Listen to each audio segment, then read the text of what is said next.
Hey, thanks for joining us today where we're looking at Concept 2's newest piece of kit, the Concept 2 Bike-Erg, more specifically how we set it up for our points of contact, so that's our bum, our feet and our hands.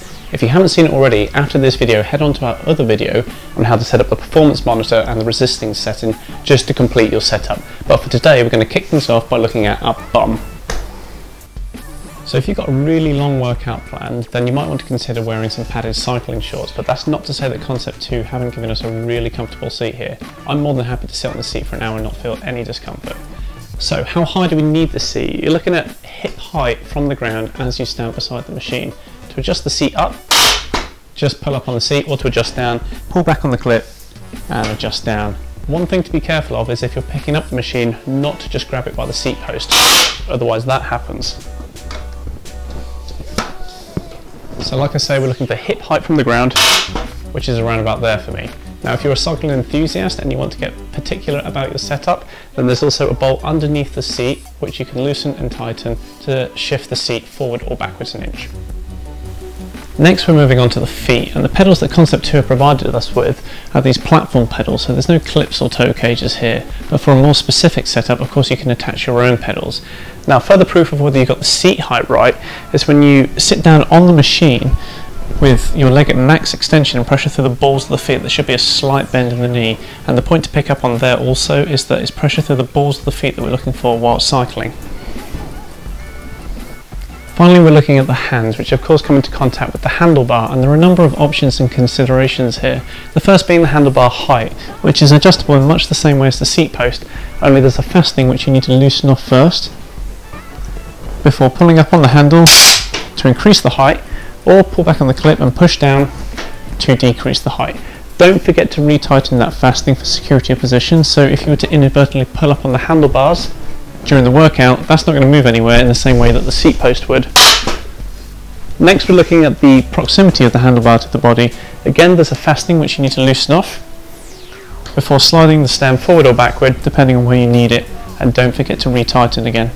Now the combination of handlebar height and proximity to the body is largely dependent on the type of training you're doing, so we'll take a look at that next. Now if you're training as a racing cyclist, then you want to train indoors as you would outdoors, which means adopting that familiar aerodynamic position. Now what this looks like is the seat height being the same as the handlebar height. So if I adjust the seat height to match my hip height, and I'm going to move the handlebar down to match.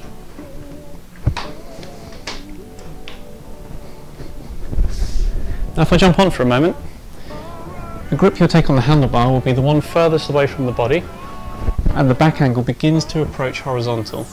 The other consideration is the proximity of the handlebar to the body. Now you don't want it so close that it compacts you and restricts your lung capacity, or too far away that you're overreaching.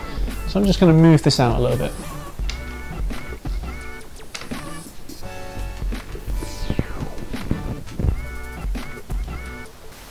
Now for almost any other type of training, I recommend getting that handlebar high up and into the body, so I'll just make those adjustments.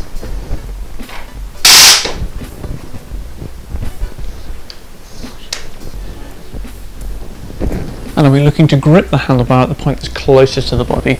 Now what this does is it opens up that chest and promotes lung capacity, also reduces any unnecessary weight being placed through the hands and forearms, and also reduces that pressure on the lower back as compared to the aerodynamic position. Now the final grip position we get to mention is on those drop down handlebars, which tends to be in combination with the bum coming up off the seat. Now what this does is disengages your quads somewhat and places more body weight through the pedals. Now this isn't a sustainable technique for most situations, but it can offer a burst of pace for say a sprint finish, or if you're riding outdoors then to jostle for position off the start line.